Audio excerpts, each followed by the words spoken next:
Ritter and Tasker with you. A lot of stuff to get to on the show. I want to hear about Tasker. You were gone just in Mexico where I was fishing and hear how that experience went. We're going to talk about trail cameras and just really cameras in the outdoors in general. The sports show next weekend. We can talk a little bit about that. And, of course, the one event that I'm watching very, very closely all day today, all day tomorrow, actually on Fox Network. I'm talking the Bassmaster Classic. The Super Bowl of bass fishing is on. So we'll kind of cover a lot of stuff. So let's start off. I want to hear about Mexico, how that was. And you were sending some pictures and some videos and the whole fishing experience. You actually got out fishing. I kind of got trapped. Yeah, it was the one thing that I told myself I had to do. You know, we kind of talked about that last week or a couple weeks ago or whatever, and I was like, man, I can't go there and not fish. There's just no way that I can do that. I mean, I've fished some really choppy waters before, and you never really know what you're going to get when you get out into the big water, but and it was cool. You know, I was fortunate that I was able to get out one day. We were there for 6 days, 5 nights. And I was like, one day has to be either a morning or an afternoon of fishing. So we booked our excursions. It was pretty easy. You know, I mean, these are resorts, they just have it figured out now. I mean, they do so much of this stuff that they make it such a breeze for you. And so, yeah, we were able to get out. And I honestly, what I didn't know was I had no idea what I was going to be fishing for. I just kind of went, I was like, I just want to fish. I don't care what I catch. I mean, I'm totally good with whatever it ends up being. And that's what I kept getting asked. Like a couple of my buddies were like, oh, what are you going fishing for? And I'm like, fish. Fish is what I'm going fishing for. I'm going bottom fishing. I mean, ultimately, that's usually the go-to. It's just easier that way. You know, you park up over a rack, you drop a bait down, you wait, thump, thump, thump, and then start reeling and off you go. Yeah. And, so, I mean, I would say overall, I mean, it was really great. You know, the first little portion of it. So I just booked a shared charter. I thought that it was, I don't know, maybe it was more expensive than what I did in Punta Cana last year. But last year we also just rented the whole boat and split it up amongst 6 of us. So it was a little bit different. So it was about $150 maybe.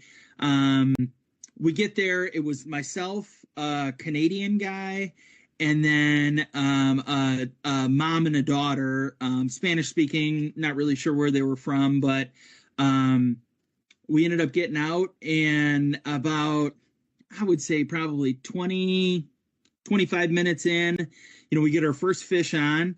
The first section that we went to was pretty choppy. It wasn't hard waves, but it was big waves. So it was a lot of the rolling. Big roll. And I don't know, I never really get seasick, so I'm usually pretty good. I never really take like Dramamine or any of that stuff, and I'm fine usually. A couple times doing Lake Erie, it's been pretty bad and you get a little queasy, but I felt really good. So we get our first fish on. The lady was sitting in the seat, so we're like, all right, we're all just going to take turns. You're first in. We got one on the line. You know, you're up. You know, so she reels it in. About 5 minutes later, she starts kind of talking to the captain, some of the other people. The daughter was inside the cabin, and I'm thinking, if you're not doing well, that's not the right place to be. It never works out. That is not the place to be if you're not feeling good.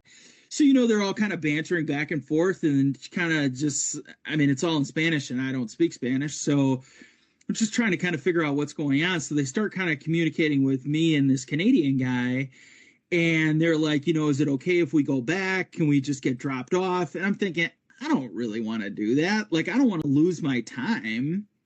So after about 15 minutes, you know, we decide, okay, well, it's not that far. We were only about 20 minutes off the shore, so it's not like it was that bad. But what we didn't want to have happen is go in and then come back out, lose 45 minutes, and then we've only got a 3-hour charter instead of a 4-hour charter. So the guys ended up saying, yeah, we'll make up the time. You know, we'll give you as much time as we can give you on the back, and then we'll come back out.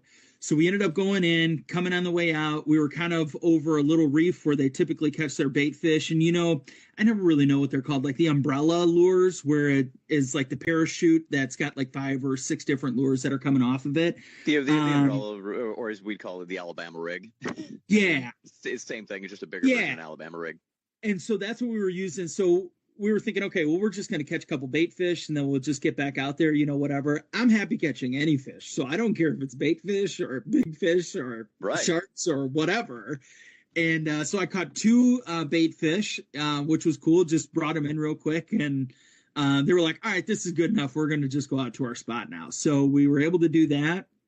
And I would say we maybe 15-20 minutes of fishing, we finally caught our first fish. I was able to reel it in. It was a nice, good-sized dogfish, which is like a family member of the snapper. So kind of similar in looks and all of that stuff, but just slightly different. That's the thing about the snappers is every different place has different words for them. Like I think like what they're calling a dogfish, I've also heard of as like either a mangrove snapper or a Colorado. Like there's like every different part of the like world you're in has like a different name for some of them that are the same genus species, but they're just they have a different word for it. Well, and it's funny because I was looking at them in the 2 dogfish that we caught. We caught 2 dogfish and 2 red snappers. And the dogfish were probably twice the size of what the snappers were. And they looked exactly the same, just larger. I'm like, I don't know. I mean, whatever. It's like, it's a red fish to me. So it's all good by me. I don't really care what it is. So then we went about 15 minutes again, caught another fish. The Canadian guy was able to reel in his first one. I'm thinking, okay, I'm not really expecting a whole lot. So whatever happens today is just going to be great. I'm just happy to be out on the water. The water's calm now, so it's going to be an easy afternoon. And we pull up, we move over to another spot, and all of a sudden the captain comes down from up top. He sets out a line. They've got downriggers, so they're setting it. We were fishing about anywhere between like 100 to 125 feet is where we were fishing, but we were in 150 to 200 feet of water. Mm-hmm. I think this is just very deep. I don't even know what's down there. Oh, bro. I take you out Lake Michigan. We have trolled over 650 feet of water for steelhead at some point in time. I guess I just was I was not oblivious, but I was so open-minded about whatever we were going to get into that day that I was just like, I'm just taking it all in. That's the best way to do that. Anytime you do something like that, and you go to a different place and you experience something in the outdoors. I mean, a guided like fishing thing. That's the best way to do it. Just not expect anything. Just be like, whatever happens. This is a really cool experience. Right. And that's all part of it. I kept thinking of you over and over again that day and how this was so Anthony Bourdain of just like, I'm going by myself. I don't know what I'm getting into, but I'm excited to be doing it. And it was so cool. I mean, I'm in a foreign country. I don't speak the language. I'm just trying to communicate as good as possible with our guys on the boat. Fortunately, the Canadian guy is an English-speaking Canadian. He wasn't a French Canadian, so that was easy for us to communicate. We were able to share some good stories. So back to fishing. So we ended up moving spots. Captain comes down. They both set out lines. And it was maybe 10 minutes, and we started reeling fish in every 10 minutes. We ended up catching probably 10 fish, 12 fish in the last 2 hours that we were out there. So it felt like it was just kind of one after another. And it was everything that we had hoped for. We ended up getting our time back. We ended up coming in about an hour later than what we had expected. But because we were later, we couldn't do like the cook your catch kind of a thing. Which was disappointing because that's the second time now that I've done this, caught fish and not been able to capitalize on that. Because I would love to be able to do that. It's just so hard being at a resort where we don't have a kitchen, and all that stuff. But we ended up getting back after the kitchen had closed. And that's part of the reason why they wanted us to get back earlier is so that we could have that option. Some resorts, even, if it's not if you go out and do something like that, and you bring it back to the resort you're at, you can have a place. Like, I know we've done that at one point in time where we were in Mexico at one point, and we had done that. We brought one of the guys that I took a group of, again, 6 out on one of our trips. I've never seen an amberjack that big in my life, but it was like a 68-pound amberjack. Holy cow. I mean, this was a beast. I'm trying to remember if we might have a photo of it that's on our Instagram page. If not, I'll get it up there. And I know I want to get the pictures of the catch that you had on Instagram. So check for that again at On the Tailgate on Instagram, because it was a nice haul. I was super jealous. I'm a big fan of red snapper. I'm a really big fan of triggerfish. They are so delicious. Yeah. So you were saying before, it's interesting how like all these different places, they've got different names for everything.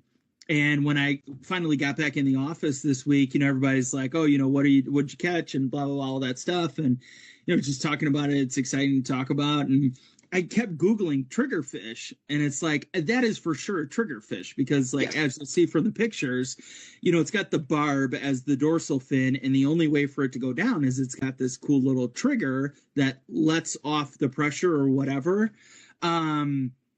But I kept Googling triggerfish and like all variety, black triggerfish, Mexican triggerfish, all these different ways, and that fish never came up. So I'm like, I don't even know if it's a triggerfish. It's got to be a triggerfish, right? It definitely is a triggerfish. That fish is actually one that is huge all over the southern parts of the states. South Carolina, it's become a big actual served in restaurants fish. There's fishermen that are like locally commercially fishing them now as another fish option instead of things like redfish or anything like that they might serve in restaurants. They're freaking amazing. I caught a bunch of them. Yeah, I mean, when I used to fish every year out of Destin, Florida, I mean, we used to catch them, and groupers a ton, wreck fishing down in that area. Yeah, and then the second to last fish that we had on the line, the Canadian was reeling in. They kept saying, oh, I think it's a grouper. I think it's a grouper. They got it to breach the surface, and they were so close to having it in. It took off back down and bent the hook. So he just pulled out a straight hook. So it was a good size fish. And that was pretty cool because, I would say the 2 dogfish that we had caught were probably 25-pound fish. I mean, they were pretty good size. I mean, you'll see in the pictures, it's from my shoulder past my waist. So it's a good size fish. And it just, it was great to be able to see that. It was cool because we caught triggerfish, the dogfish, the snappers, and then we also caught 2 yellowtails. So it was cool that we got a variety of different ones. Oh, I never sent you this one, but the Canadian guy, I don't even know what it was, but it was like a large, like you know what a goby is? Mm-hmm. They look like kind of like large goldfish. So that's what it was. It was this like bright gold, orange goldfish kind of a thing that they just ended up throwing back. And I can't think what that would be. And I'm not even sure. No, you guys had no visits from the tax man while you're out there either? No. Yeah, we were good. So man, that's that. To wreck fish like that and not have a single sharking incident that's pretty cool and pretty lucky. Yeah, they were even saying too that as we were kind of going back, as we were wrapping up, I kind of joked with the guy. I said, I'm honestly surprised that there weren't any sharks out here. He said, oh yeah, they're out here. We see a lot of lemon sharks. We see a lot of hammerhead sharks, and it's possible. I mean, they've caught a number of 4 to 6 foot sharks in that area where they're fishing there. I'm like, good Lord, so, but that would have been cool. So I said, oh, you sure? So now you're going to make us swim back, right? And that's kind of how the whole shark conversation started. He kind of joked and pinned a hook on my shirt and said, you got to jump in now. So it was a blast though, man. It's experiences like that are just so dang cool, Absolutely. I'm so glad you got to experience it. You got to have a full on catch your face off fun experience with it. I love saltwater fishing. I don't know if just because, living in the Midwest and growing up here all my life, it's different stuff and different fish, but it's an experience of something that I love. I mean, it's fishing and it's 80 degrees. I mean, right. Who doesn't love that? Yeah. Right. Yeah, it was, and the Canadian just kept reminding me. So this guy's an oil worker way in northern Alberta. I was just going to say, if he's oil, he's got to be Alberta. It's the Texas oh yeah, Canada. And he's like, I'm so happy to be here right now. It's negative 40 degrees back home. And I'm like, good Lord, it's like, it's 3 times warmer than what it is here or than where it is back home. And he's like, yeah, it's like basically negative degrees until the end of March up by us. And we've got ice fishing going on all the way into early April just because it's so cold up there. And yeah, so, and then I talked to him about our friends at Ballard's too, a little bit, and just, said that like we've done some stuff with them and that we do this trip every year and all that stuff. And we're excited that it's open again. It was cool, man. It was the one experience that I definitely wanted to have very selfishly for myself. And, we got to do plenty of other stuff with the family, snorkeling. We swam in a cenote. My new Spanish accent is coming in. We got to go zip lining. We rode ATVs through the jungle, man. It was just cool. It was everything that we wanted. And, it was great. It was great to feel the outdoors again, man. Yeah. It was just so nice just to be out and have the sun shining on you and just get out and experience some of that wildlife. So I've been such a bad outdoors person that, this winter I really haven't, other than, my time when I was in Mexico and I couldn't really get out to fish because the surf was just absolutely ridiculous the entire time that I was there, and then I had my trip to New Orleans that I just did. So that's much time I've not had on the ice. And I mean, our buddy John, is always like, hey, come on out. And I'm like, man, I want to, or it's like a wife has things planned. And that's, that's just life of a busy person and someone with a family and all that. It's, it'll catch back up once, spring and stuff rolls around. Yep. And, the ice starts coming off, be a little more opportunity, I think, to slide the yak out and get it wet and start getting on some fish, which I'm really, really itching at getting the kayak out now. I'm itching really hardcore. So, same thing that happened to me last year. I fished in January. I'm like, I'm ready to fish now. I'm good to fish now. I think that's something. Speaking of fishing, a lot of stuff having to do with fishing going to be going on at Wisconsin State Fair Park. It's one of the big, Wisconsin traditions each and every year. I'm talking about the Journal Sentinel Sports Show. We're going to talk about that coming up in just a little bit. Bassmaster Classic going on, actually right now on Fox, which I'm monitoring while we're doing this show. And before that, I want to get to a conversation that we kind of brought up off air after another show before and alluded to it on our Instagram at On the Tailgate. Trail cameras, or cameras really in general in the outdoors. This is something that's come up really over the past couple of years as several Western states have started doing regulations looking at the use of trail cameras. Mainly they're talking about the trail cameras that are capable of transmitting data instantly. So your cell phone camera, so to speak. This has been kind of a trend that's been going on. I'm trying to look, who was it that I had a list of them, of all of the ones that have completely banned them. Like there's some that straight say like no trail cameras whatsoever. Utah not only recently banned trail cameras, but they made it illegal for sale or purchase of trail camera footage or data in the attempt to take big game animals. So that's just one of them. Okay, we got it. Nevada and Arizona have a full ban on any trail cameras for the use of hunting purposes. Montana, Utah, Kansas, New Hampshire, and Alaska have partial bans. Theirs are just prohibiting wireless or cell cameras during the season, which I'm actually on board with that because I'm okay with that too.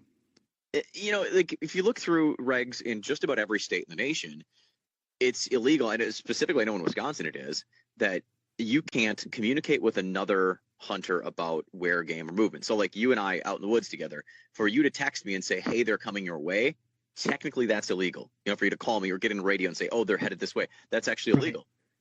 A trail camera to me can do the exact same thing. You set your trail camera 100 yards one direction of you, and suddenly you're sitting there in the stand, and bing, you get a notification. You look at your camera, and you see that it's walking your way from where that is. Like that's the same thing, giving you the heads up. So I'm kind of actually okay with that, of like during the season getting rid of that.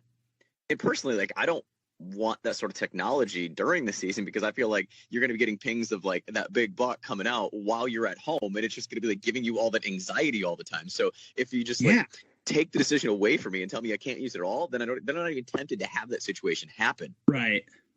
Yeah, it's interesting because when you look at it that way, it's basically just another person that's texting you pictures of deer that are coming your way. Essentially, yeah.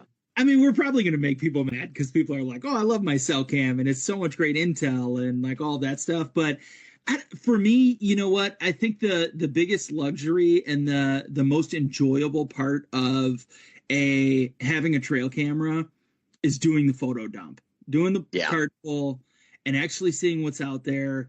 I just remember last year, you know, my dad and I going up for opening weekend, and after we put our cameras out like the last weekend of July, it was so cool just going through everything and just looking through and swiping, and then all of a sudden you got this big deer that's there. It's like, man, that's cool. You know, instead of just getting a text message. I mean, I can't even imagine. I mean, fortunately now we all have unlimited data plans, but I mean, I would get hundreds of messages over and over again, and it's like, I don't know. I'd rather, as much as that's a new school thing, doing trail cameras, I'm old school in the sense that I'd love to just do the photo dump, the card pull, and just get out there and reset and be able to see everything firsthand. You know, cameras, and the whole reason why this is becoming such a thing is just the affordability of them. You know, how it's come up over the years. And I look at underwater cameras being a huge part of the too. I remember when the first technology of underwater cameras on the market came about. I mean, it was expensive. I mean, now you can get an underwater camera, you know, kind of one of the like knockoff cheaper ones for 100, maybe $200. I mean, you can get some really small, like remote, what is it? The Recon, I think that Markham makes. Like, you get that for like $300-400, and it's like the size of like an earbud, basically, you know, as a camera. It's insane of, you know, how that technology is. And I'm kind of curious, like, do you think, I mean, obviously we've said that like the whole cell cam sending you pictures while you're hunting thing, we can agree with that. It might be a slight unfair advantage, like especially in states where it's illegal to communicate sort of things. Do you think it's any different for underwater cameras? Do you think that underwater cameras like kind of have changed the game and seem like an unfair thing?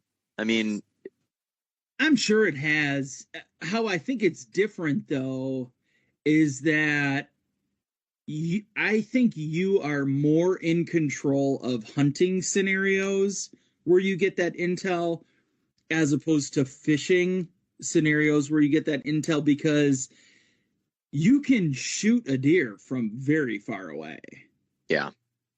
And with fishing, you're still in the situation where you have to get that fish to bite. You know, it's still very dependent on the fish to take action, whereas you are completely in control of the situation with hunting. Is that fair? Yeah, no, totally. And you know, the whole reason I worded things that way is then shifting into the big argument now, and I've heard, you know, both sides of the fence of it, is the, you know, 3D forward-facing sonar. You know, I'm talking about the Panoptics, the Garmin, you know, that sort of stuff. The, what is it, Lowrance's live active target, the Mega 360 live imaging, all those sorts of things. In a tournament setting, should that be allowed too, or is that gone too far? Because yes, you still have to get the fish to bite, but I mean, now it's as easy as driving around and basically playing a video game and seeing where they are, and you can see, okay, that fish is 30 feet out this way, 30 feet, and you're casting right to it. And I mean, you can watch it from that distance now, whether it's reacting. And so what is the, I was just going to say, so what's the actual regulation on that? Is it that they're legal or there is not legal? No, there's nothing's regulated on it. And this is part of the talk that's coming up. And I think it's going to become more of a talk as, you know, the next year or two goes on, of it, whether they put sort of a limit on things. You know, back when this technology came out, and you know, Garmin was the first that had it, it really became in like that tournament setting. It was the haves versus have-nots. And you started to really see guys that had the technology were at an advantage of people that didn't. Now that all of the other manufacturers have come out, you know, Lowrance had theirs last year, and then like late last year is when Humminbird came out with their version. So like now pretty much everybody has access to the technology. Is it because everyone has it, it's okay now? Or I'm really curious if they will draw a line in the sand on that and change things. It's just something I wanted to point out as, you know, this whole trail camera thing becomes an issue. I'm also looking at that fishing world of going, is this a technology thing that we've gone too far that is going to become an issue? And just, you know, kind of in the business world, they say, put a pin in it. I'm kind of just putting a pin in it to be like, right, we're probably going to revisit that. This is going to be something we're going to talk about very, very soon. Yeah, that's interesting. Yeah, I don't know. I mean, I feel so antiquated and like old because I've got a fish finder that I'm going to start using this year, and it's all just such a foreign thing for me where, you know, it's all new, so it's all exciting. And, you know, you and I sharing this love for kayak fishing and kayaking, I mean, it's just exciting to be able to do all of that stuff. So it's like, at what point is it just too much? You know? I mean, I'm all for side scan, down scan, because that's still, I mean, essentially giving you a still photo. When you get to live stuff, you're actually, it's like an underwater camera from a distance. And I think as the technology progresses, we know it's going to, that clarity and picture quality is going to get better. And I think it's going to actually become essentially an underwater camera that you can see 100 feet out in every direction. Right. Yeah. Yeah, I don't know. Yeah, it's interesting. It'll be interesting to see what they end up saying, because they have all of the intel on that. And they've got all of the, like, I guess, like, future planning kind of stuff, and just kind of thinking ahead as to how that's going to affect the sport, how that's going to affect tournaments, how that's going to affect, what. And now that you said, I mean, obviously all of the big brands, the Lowrances, the Garmins, all of them, the Hummingbirds, they've all got their technology up to speed, up to snuff. So now that they're all there, it's not like, oh, well, Ritter's sponsored by Lowrance and Eric's sponsored by Garmin. Well, Garmin doesn't have this, so he doesn't even have the ability to use that. So you don't have to worry about that so much anymore. So I don't know. I'm curious what they'll end up saying about that. It definitely was that way back in 2019. There was a lot of that. Yeah. It was the haves versus have-nots with some of that stuff. So again, we'll put a pin on that. But, the reason I started transitioning to that and getting into it is the next thing I want to talk about is the Super Bowl of bass fishing is happening right now. And it's happening in South Carolina, Lake Hartwell. I'm talking about the Bassmaster Classic. We'll get to a little bit on that, kind of what to expect. If you want to tune in today, tomorrow, you've got a great opportunity to see the best bass fishermen in the world all on display on nationally covered Fox Network. So we'll get to a little bit about that. It's Ritter and Tasker. You can find us on socials at On the Tailgate. I am at The Real Ritter, at ET5504 for my man Tasker. And make sure you definitely hit up our Instagram if you want to see some photos of Tasker fishing in Mexico and making me very, very jealous of the awesome fish that he caught. And the story, we talked about that earlier in the show. But I'm excited and glued right now as I'm peering over to Fox Network and the live coverage of the Bassmaster Classic. It is the Super Bowl of bass fishing, Lake Hartwell, which is actually very, very close to where my wife's best friend, my son's godmother, lives in South Carolina. She's very, very close to it. And, kind of jealous with all the trips going on that I wasn't able to make it down there. Would have been great to go to the Classic and, the whole spectacle that that's become. As much as, there's this big fishing tournament happening with, 50 of the best anglers in the world. There's this huge, like, outdoor show that goes along with it. They have the whole Bassmaster Expo, and every manufacturer is there. And, people that are in the fishing industry, it's like a mini iCast, that all takes place where the Bassmaster is. And kind of jealous. As someday it's like bucket list. I need to get to the expo at a Bassmaster Classic some year. I'm putting a pin in that one too. Yeah, that's got to be really cool to be specifically at that one, because all of the guys are there. Yeah. So anybody that's sponsored by any of their brands, they're probably popping around all the booths and, just taking a couple minutes to spend some time with all their sponsors and, giving back and, kind of playing that world of their life and, being the spokesperson and before they actually get to put everything to work. And I mean, there's just got to be so much, like, iCast has got to be pretty cool. I mean, don't get me wrong, but that's got to have just completely different energy to it. Yeah. As much as, like, weigh-ins of these bass tournaments are so cool. And I think that some of those are the most iconic moments. If you think about, tournament bass fishing is, the guys rolling up into weigh-ins and pulling the fish out of live wells and all this stuff. The fact that, like, at the Classic, this is done in an arena, like it's inside in a giant arena, and just the spectacle that is. I've experienced weigh-ins before, but it's, outdoor at a trailer. I would love to someday experience that inside arena, the energy. I absolutely can't even imagine what that is. And that's, I guess, the one exception that when it comes to tournaments, there's we talk about controversy with, cameras and stuff before. There's the controversy. There's a lot of tournaments that go to the, catch, photo, release sort of type thing, the weigh and release right away. I do like that. I'm a big fan of that style of tournament, which I know we've talked about on the show. My friend Brian Keller, who runs an entire fishing league head to head, that's what they do. Everything is, weighed and released immediately right there. And so they do a little bit more of the kind of MLF, the, adding on as many fish Right. catch thing instead of the five biggest. I like that weigh in release, but then you lose the spectacle that is the weigh in because you don't have Right. that. So like, I loved what Bassmaster did at Lake Fork last year when it was like super, super hot in Texas. And they're like, okay, well, we want to limit the loss of fish. So they allowed each angler to bring back only 2. So they would catch them. They still bring them back to the, to check in when they were getting off the water, but they would only be able to keep 2 in their boat because they had to drive from where the lake was all the way to where the actual arena was, where the, whole spectacle happened. It was like almost an hour drive. I was going to say, yeah, it's like an hour. I remember that. Yeah. So it was like all worried about the fish being controlled. And I'm like, that almost should be just a thing going on. It's like you do your check-in and then you only keep, 2 in your bag, for that photo opportunity to, instead of the rest are all just immediately released as quickly as possible. But it's going to be an interesting end of the tournament. What I love about Hartwell and love about this time of year, and you're seeing it all shake out, is the different ways that it is, again, something here in the north that we don't necessarily have fishing like this. The fact that, they've got some of those bait fish become, the kind of the roamers. They become almost like tuna in a plague. They're just like roaming around. And so you have do you want to fish, your shad and stuff that are shallow, and you want to fish kind of the more stationary bait balls, or do you want to go out and catch big fish that are just roaming, chasing these, big balls of bait out in like huge open water?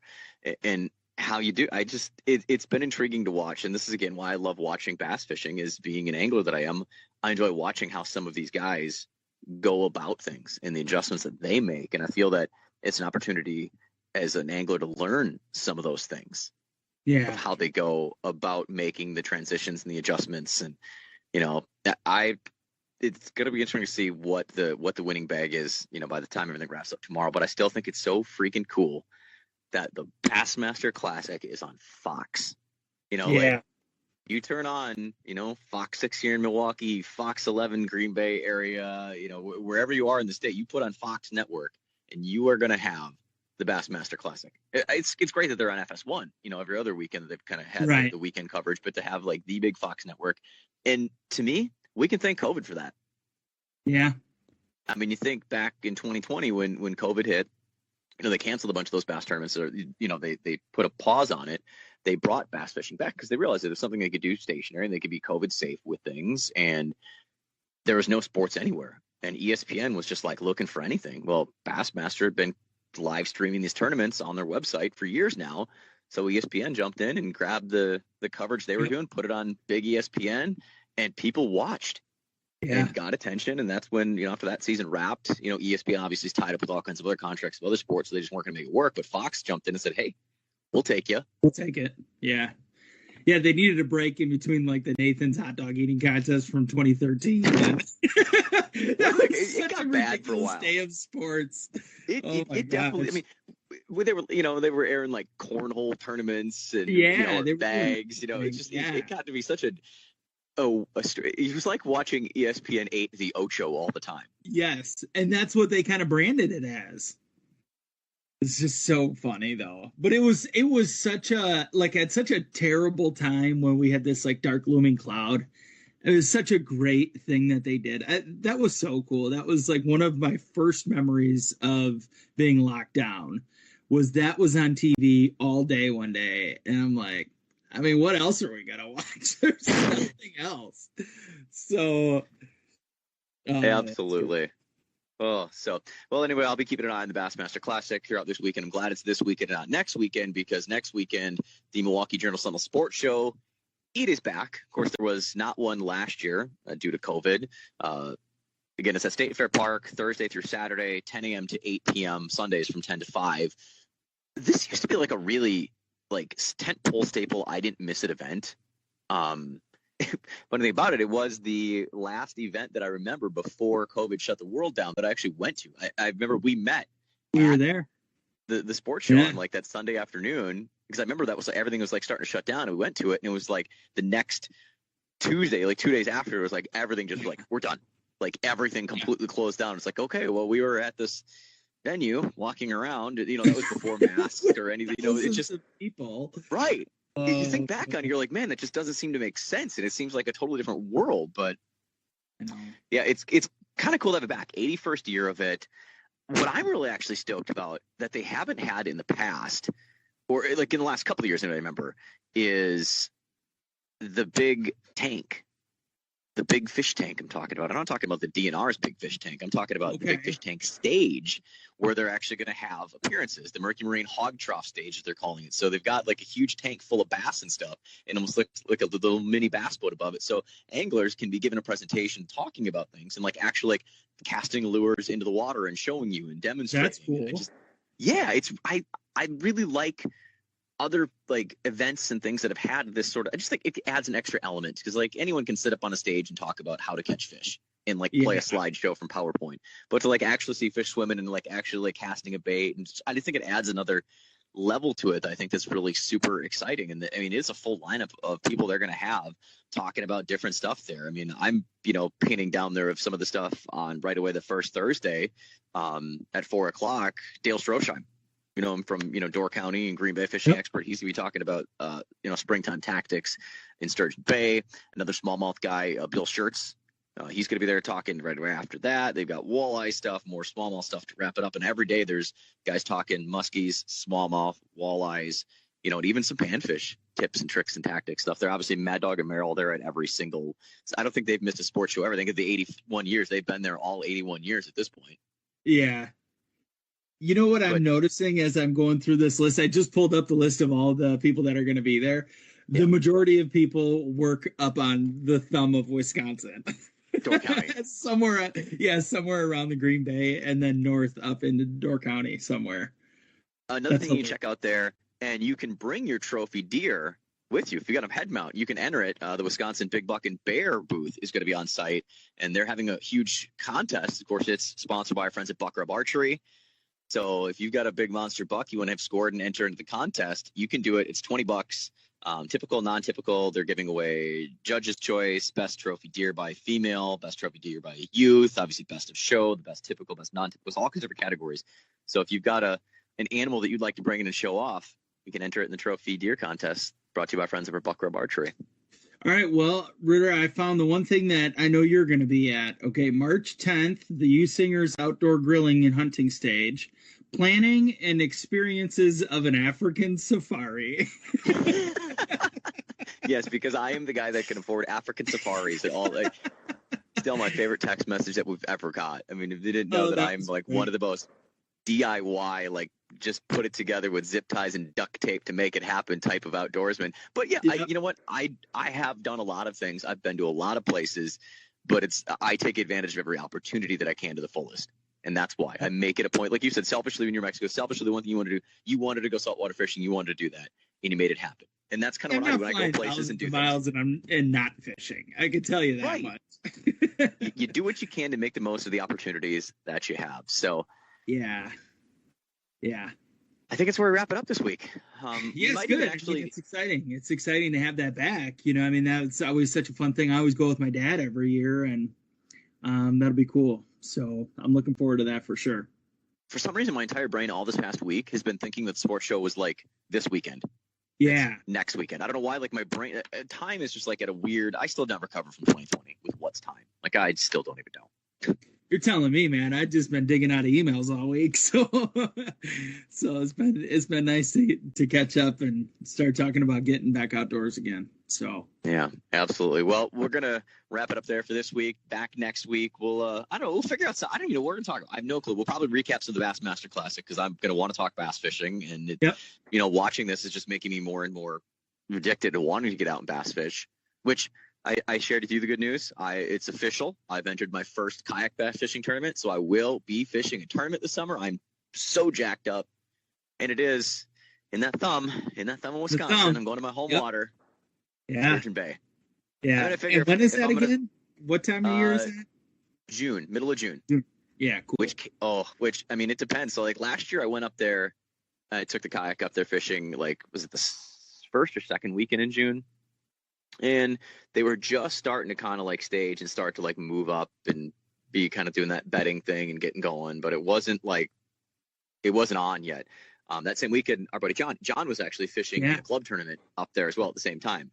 And he kind of saw the same thing. Like, it was, some people were catching, it wasn't fire like it can be. And I'm looking at the data this kayak tournament. I'm going, depending upon how it shakes out, it could be like kind of the post edge, or it could be like when it's fire. And I'm so jacked. Yeah. Is if it's not super windy and rough, I'm jacked. I'm just like, the amount of freaking 20-plussers that the 5-pounders that I'm gonna hopefully be able to pull, because I've done it. I've fished it before. I've got a 6-pounder on the wall from up there. There's some monster fish up there. Yeah. And there's like about a week around that time where they are just fire, and you can really stack up some big ones. Yeah, because it always seems like the beginning of June, it's when everything starts to warm up, but we always get one day or one weekend where it's like 85, 95 degrees, where that really just thaws everything completely out. I mean, it's thawed out by then, but everything's thawed out in the sense that everything's really starting to wake up and everything's starting to get really active. And because what is it? I mean, it's like 50 to 60 degrees is really when they start like kind of climbing. Yeah, usually about around there. 50, 53 is kind of the mark where I like, that's what I thought. Some of that to be right around that mark, for smallmouth anyway, for spring and some of that action start going. So and then you go the opposite. You start getting to that real warm water. Ooh, especially those largemouth, they get a little lethargic there in the summer when you're hitting that 80s, water temps and stuff. Yeah. So well, again, look for us on socials on the tailgates at ET5504 is my man Eric Tasker. I'm at the Real Ritter. Hook up with us. Be back with us next week. We can't wait to chat. More tailgate talk.